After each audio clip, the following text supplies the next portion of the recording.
இரண்டாவது மாசையிலே இனிய பண்டம் அறிந்திடுவாள்.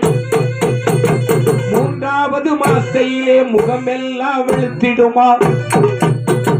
நான்காவது மாசையிலே நாயகனை தஞ்சம் என்பாள். ஐந்தாவது மாசையில் அறவயிறு பூரணமா.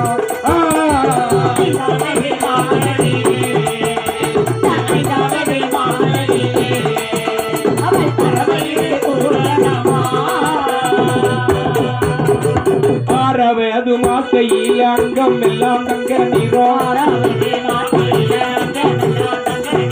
ஏழாவது மாசையில் பெருமாளை தஞ்சம் என்பார்.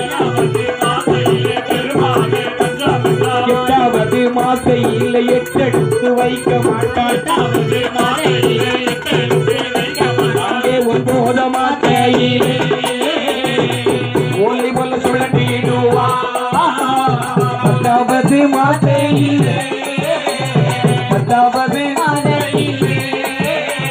பக்கவலி ஆயிடுமா.